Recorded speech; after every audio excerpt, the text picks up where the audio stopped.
और आज मैं कुछ बड़ी दिलचस्प बातें शेयर करूंगा जो हमारे प्रिंट और इलेक्ट्रॉनिक मीडिया पे वाकई नहीं कभी लिखी गई। कुछ दिन पहले पाकिस्तान के एक बहुत बड़े लीडर के साथ मेरा लंच था, तो जब मैंने ये टर्म बोली तो उसने कहा please help me, I have to note it. ये टर्म है मेमोरिसाइट, यानी मेमोरी से। और इसके हवाले से मैं बताऊंगा कि कौमें गुमराह कैसे की जाती हैं, यानी कि कौमों को गुमराह। जैसे बेनज़ीर भुट्टो कत्ल हुई तो मैंने कहा लीडरलेस नेशन। मैं बेनज़ीर भुट्टो का नकाद भी हूँ, आपको पता है, लेकिन उनके कत्ल के बाद जो पिगमीज राज आया आपने देखा। ऐसे ही जब लोगों के दिमागों से उनकी तारीख को और उनकी जो मेमोरी है उसको काट दिया जाए तो उसको जैसे नस्ल कशी होती है ना, इसी तरह मेमोरोसाइड होती है, जैसे जेनोसाइड होती है। ये टर्म एक क्रोशियन प्रोफेसर हैं डॉक्टर मिर्को डी गेर्मेक। हुआ ये कि मैं अमेरिका पढ़ने गया एक स्कॉलरशिप के सिलसिले में 2002 में 3 में। तो मेरा जो हायर स्टडीज़ थी उसमें पीस बिल्डिंग लीडरशिप था मेरा सब्जेक्ट। और मेरी प्रोफेसर लुइस डायमंड और पॉला ग्रीन हैं, दुनिया की ये मानी हुई पीस स्टडीज़ की प्रोफेसर्स हैं। तो मुझे इन्होंने सेलेक्ट कर दिया और स्कॉलरशिप दिया कि आप 2 साल का एक कोर्स करेंगे। 2003 में फिर ये मुझे दोबारा कोर्स मिला और 2 साल आप ऑनलाइन भी इसको हमें सबमिट कराएंगे और ये पढ़ेंगे और 2 दफ़ा अमेरिका आएंगे। और आपकी केस स्टडी क्या है? मैं कहा जी बॉस्निया। तो मैं बॉस्निया गया अपने इस पढ़ने के से, और मुझे उन्होंने इतनी सारी किताबें दे दी। पहले मैं समझता था कि बड़ा आसान होता है ऐसे बाहर की दुनिया में जाके पढ़ना, लेकिन फिर पता चला कि कितनी असाइनमेंट है। तो जब मैंने बॉस्निया को पढ़ा तो उस दौरान मेरी एक किताब थी सिलेबस में 2003-05 का जो मेरा ईयर था, उसमें ये टर्म मैंने पढ़ी थी डॉक्टर मिर्को डी गेर्मेक की। हुआ ये कि मैं सरायेवो जो बॉस्निया का कैपिटल है वहाँ मैं अपने उस फैसिलिटेटर के साथ था वहीउद्दीन, वो हमें ट्रांसलेट करता था जहाँ पे हमें सर्बियन या बॉस्नियन बोलनी पड़ती थी इंग्लिश के अलावा। तो मैंने कहा ये क्या है? उसने कहा ये सरायेवो की लाइब्रेरी है। तो मैंने कहा ये सरायेवो की लाइब्रेरी क्या है, ये जली हुई क्यों है? तो उसने कहा आए आपको करीब लेके चलता हूँ। तो वहाँ पर एक नोट लिखा हुआ था कि आपको हम माफ़ कर सकते हैं लेकिन भुला नहीं सकते, और साथ जो लिखा हुआ था वो मैं आपको इसके साथ दिखा रहा हूँ, इस गुफ्तगू के साथ। हुआ ये कि जब बॉस्नियंस को सर्बियंस ने जंग की मुसल्लत, तो उन्होंने उनका जेनोसाइड किया। ये जंग अजीम के बाद दूसरा जेनोसाइड है। जैसे आप सुनते हैं पढ़ते हैं कि यहूदियों का जेनोसाइड हुआ और उनके कंसंट्रेशन कैंप बने, इसी तरह बॉस्नियन मुसलमानों का जेनोसाइड हुआ। लेकिन यहाँ पर मैं एक तारीख का और अहम नुक्ता बताता जाऊँ कि यहूदियों के जेनोसाइड को तो पूरी दुनिया ने इसको बड़ा हाईलाइट किया। इस पर जेनोसाइड म्यूज़ियम बन गया, वाशिंगटन में है, किताबें लिखी गई, मज़ामीन लिखे गए। जेनोसाइड करने वालों को इसराइली ढूंढते हैं, लेकिन उनसे ज़्यादा बड़ा जेनोसाइड पता है हिटलर ने किसका किया था? जिप्सीज़ का। अच्छा, अब ये बात तबकाती है, चूँकि यहूदी अमीर थे उनके जेनोसाइड के मालिक आ गए, लेकिन वो जो जिप्सी खाना बदोश थे यूरोप के, जो जूस से ज़्यादा उनको जेनोसाइड नस्ल कशी की गई थी, उसका किसी ने नहीं पूछा। तो जब बॉस्नियंस ने जंग में बड़ा कुछ मसमार किया, तो कहा जाता है कि जंगों में सिर्फ फौजी ठिकाने नहीं निशाना होते, जंगों में शहर, सड़कें, पुल और अवाम भी निशाना बनते हैं, खाली फौज नहीं मरती। और बॉस्निया में मैंने कब्रिस्तान देखे हैं ऐसे हैं कि बंदा हैरान हो जाता है। तो वहाँ पर जो एक नई term Croatian professor doctor Mirko D गेर्मेक ने कॉइन की, वो है जेनोसाइड के मुकाबले में मेमोरोसाइड। मेमोरी के आपकी जो ताल्लुक है पुराना, आपका तहजीब, आपकी तारीख, आपकी शानदार या बुरी तारीख जो भी है, आपका हज़ारों साल का जो तहजीबी असासा है वो आपके जहन से काट दिया जाए, ना वो अमारत हो ना वो लाइब्रेरी हो। तो 25 अगस्त 1992 को जो बड़ा कमांडर था सर्बियन का रदोवान कार्दाविच, जिस पर वार क्रिमिनल के तहत मुकदमा भी चला इंटरनेशनल वार ट्रिब्यूनल में, वो पूरी रात निगरानी करता रहा इस लाइब्रेरी को जलाने के लिए, सरायेवो की। अच्छा, ये लाइब्रेरी जली और इसके अंदर 20 लाख नायाब किताबें थी। ये कम्युनिस्ट पीरियड में लाइब्रेरी बनी थी और इसके अंदर उस्मानी दौर के अबरानी ज़बान में, अरबी में, फ़ारसी में, सर्बियन में, क्रोशियंस में और मुख्तलिफ दीगर ज़बानों की किताबें और मखतूतात थे, हज़ारों मखतूतात जो नायाब थे। अच्छा, ये जो लाइब्रेरी जल गई तो इसमें से कुछ भी नहीं बचा।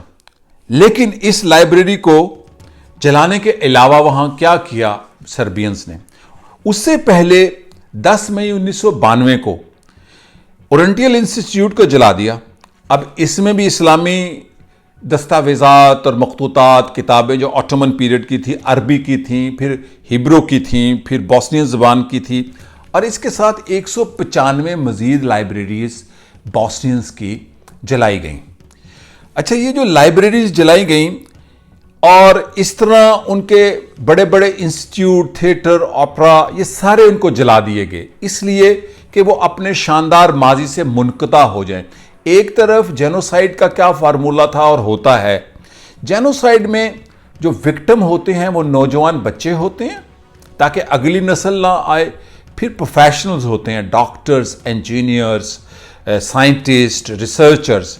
और इसमें एक खातून थी नुसरत, जो विटनेस है, मैं उसको मिला हूँ, मेरे पास उनकी वीडियोज़ आती बनाई थी मैंने 2005 में, वो भी दिखाऊंगा। तो ये मेमोरोसाइड का ये अमल बड़ा अजीबोगरीब है। अगर आप और पीछे जाएं तो ये अमल हुआ अफ़गानिस्तान में जब 1998 में तालिबान ने हुकूमत की, काबुल पे उनकी हुकूमत कायम हो गई, तो उन्होंने एक लाइब्रेरी थी यहाँ पे, बड़ी शानदार लाइब्रेरी, इसका नाम था लाइब्रेरी फाउंडेशन फॉर खुसरू। तो जो लाइब्रेरी फाउंडेशन नासिर खुसरू थी, उसके अंदर 55,000 दुनिया की नायाब किताबें थी फ़ारसी में। चूँकि तालिबान पश्तून थे तो ये सारा लिटरेचर ज़्यादा फ़ारसी में था। इसमें जो चीज़ें हलाक हुई, उनकी मेमोरी को काटने के लिए नस्ल कशी के साथ, यानी कि जहन कशी, फ़िक्र कशी, तहजीब के साथ ताल्लुक़, इसमें जो नुकसान हुआ, इसमें हसन सबा के वो खतूत हैं। हसन सबा वो है जिसने हशीशीन बनाई, ये हशीश खिलाकर वो लोगों को जन्नत दिखाता था। आज के कई लोगों को हशीश के बाद वो हूरें नज़र आती हैं, तो हशीशीन से ये लफ्ज़ असैसिनेशन निकला था। हसन बिन सबा के खतूत जले और इसमें कदीम फ़ारस की ऐसी ऐसी किताबें, मखतूतात जलें जो अब हमने दोबारा मिल सकती। इसमें दुनिया की ये वाहिद लाइब्रेरी थी जिसमें जो शाहनामा फिरदौसी है उसकी 6 ओरिजिनल जिल्दें थी, वो भी जल के खाकस्तर हो गई। और इसके अलावा इसके अंदर मतलब ये जो नुस्खा शाहनामा का था 1000 साल पुराना था। इसी तरह इसराइल ने रमला में 2002 में हमला करके लाइब्रेरियों को ख़त्म किया। अब मैं यहाँ आपको एक और लाइब्रेरी बताऊँगा, ये मैं सिर्फ आपको लाइब्रेरियाँ बता रहा हूँ, अभी खंडर भी आते हैं। इराक में 10 अप्रैल से 14 अप्रैल 2003 को जब अमरीकियों ने कब्जा किया बगदाद पे एक्सपोर्ट डेमोक्रेसी के नाम से, तो उसकी जो म्यूजियम था दुनिया का रिच म्यूजियम है जहां पे सुमेरी तहजीब की चीजें थी। आर्कियोलॉजिकल म्यूजियम नेशनल लाइब्रेरी इसका नाम था। इसके सारी चीजों को लूट लिया गया और जला दिया गया। और इसके अंदर भी इसके साथ एक लाइब्रेरी और जलाई और लूटी गई, लुटवाई। उसकी मैंने CNN पे तस्वीरें देखी हैं कि जब लूट रहे थे तो रिपोर्टर गलती से बना रहा था, शायद उसको इजाज़त ना हो। इस नेशनल लाइब्रेरी ऑफ बगदाद में इब्ने रुश्द और उम्र ख़याम की नादर किताबें उस ज़माने की थीं। और एक ऐसी नादर किताब थी, आपको पता है कि स्पेन के मुसलमानों के अरूज की वजह क्या थी? इल्म। उन्होंने हिंदी यूनानी इल्म को और दुनिया भर के इल्म को तर्जमा कराया। खुसूसन जितना यूनानी इल्म था, यूनान के अंदर बुकरात, सुकरात जो भी थे, उसको अरबी में जिंदा तर्जमा करा के दोबारा जिंदा करने का रीबर्थ ग्रीक नॉलेज की मुस्लिम हस्पानिया के ज़मरे और क्रेडिट में आती है। तो इस म्यूज़ियम में अरस्तु का वो नादर नुस्खा भी जो पहली दफ़ा अरबी में तर्जमा हुआ वो भी जला दिया गया। और इसके साथ इसी नेशनल आर्काइव में कुरान की शानदार एक लाइब्रेरी थी जिसमें 1000 साल से ज़्यादा पुराने कुरान पाक के नुस्खे थे। और उस्मानी दौर की मखतूतात थी, और इसके साथ 5-6 हज़ार साल पुरानी वो मट्टी की तख्तियाँ जो सुमेरी तहजीब से थीं वो भी लुटवा दी गईं, और ये सारा ख़जाना लुटवाया गया। लेकिन मैं आपको जो बात शेयर करूँगा कौमों की, ये जो लाइब्रेरी बगदाद की थी और म्यूज़ियम, इसमें कोई 30-40% ऐसे लोगों ने भी लूटा कि जब अब ये लाइब्रेरी बहाल हो रही है पिछले 7-8 साल से, तो वो उन्होंने करोड़ों डॉलर की चीज़ें ला के वापस लाइब्रेरी को दे दी। ये है जिंदा कौमें। और इसी तरह वो उस म्यूज़ियम की भी चीज़ें दे दी। इसी तरह बॉस्निया की लाइब्रेरी भी दोबारा बहाल हो गई और बॉस्निया की लाइब्रेरी सिंबल बना था रेजिस्टेंस का। तो ये मैं आज एक गुफ्तगू की है, इसकी अगली गुफ्तगू भी करूँगा, ये पार्ट 1 है इसका, कि ये मेमोरोसाइट क्यों होती है। और फिर मैं आऊँगा पंजाब के अंदर जो मेमोरोसाइट की गई है, खुसूसन कॉलोनाइजेशन। जब हिंदुस्तान में अंग्रेज़ों ने कब्ज़ा किया तो आखिरी जो सूबा या इलाका था वो पंजाब था जो कॉलोनाइज हुआ। और जनवरी 1849 में चीलियाँ वाली में जो जंग लड़ी गुजरात में दरिया के किनारे, वो अंग्रेज़ों की सबसे टफ बैटल उसको कहा जाता है कि टफ टाइम मिला था, लेकिन हमें नहीं बताया जाता। तो ये जो मेमोरोसाइट है, ये मैंने आपको बॉस्निया बताया केस स्टडी, फिर आपको काबुल का अफ़गानिस्तान का बताया, बामियान के मुजस्मे भी इसमें शामिल हैं, फिर पालमेरा में जो दाश ने किया सीरिया के अंदर कि वो हज़ारों साल पुराने मुजस्मे उड़ा दिए, हज़रत अवैस करनी का मज़ार उड़ा दिया, मज़ारात भी उड़ाए।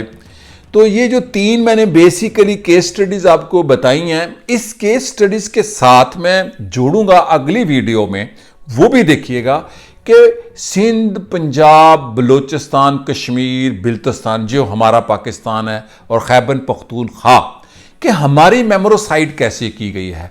हमें अपनी तारीख से, अपनी तहजीब से, अपनी ज़बान से, अपनी फ़िक्र से, अपने प्राइड और जो नॉन प्राइड चीज़ें हैं वो भी, ये नॉन प्राइड को तो इन्होंने खैर ज़्यादा प्रमोट कर दिया है, हम अपनी ज़बान नहीं बोल सकते, समझ नहीं सकते, तो हमारा मेमोरोसाइट कैसे हुआ। ये एक गुफ्तगू है इस हवाले से कि कौमें तरक्की नहीं कर सकती अगर वो तारीख़ ना जानती हों। तारीख़ का काम, तारीख़ को पढ़ना है, उसमें रहना नहीं है। और तारीख़ फ़िक्शन पर नहीं होती, हक़ाइक़ पर होती है। और कौमें अपना हाल नहीं बना सकती अगर तारीख़ से सबक ना सीखें। और मुस्तकबिल तो मुमकिन ही नहीं है कि अगर हाल में नहीं रहेंगे तो आपका मुस्तकबिल कैसा है। मसलन जब हम कहते हैं कि इंडस वैली सिविलाइजेशन आज से 7000 साल पहले बड़ी फ्लोरिश थी, ठीक बात है, लेकिन उस वक्त और दुनिया में भी इंसान रहते थे जो खुशहाल, तरक्की याफ्ता, तहजीब याफ्ता नहीं थे। तो जिंदा थे वो रहे ना, जिंदा तो वो रहे जो इंडस वैली के थे। तो अगर आप अपने हाल में नहीं रहते और मुस्तकबिल में कैसे रहेंगे। तारीख में रहना और बात है, उसको पढ़ना और बात है। तारीख से हमेशा कहा जाता है कि सबक लेना चाहिए।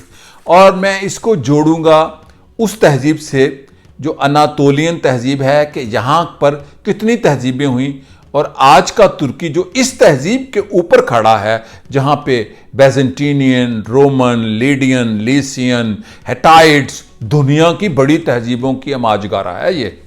तो ये क्या ओन करते हैं उन तहजीबों को। तो ये जो मेमोरोसाइट है, इसको जोड़ूंगा मैं अगली क्लिप में कि पाकिस्तान के अंदर हम किस तरह अपनी तारीख, तहजीब, ज़बान, कल्चर, रहन रहतल और फ़िक्र, शायरी, नॉलेज से डिस्कनेक्ट कर दिए गए। इसी के साथ इजाज़त चाहूँगा। शुक्रिया और खुदा हाफिज़।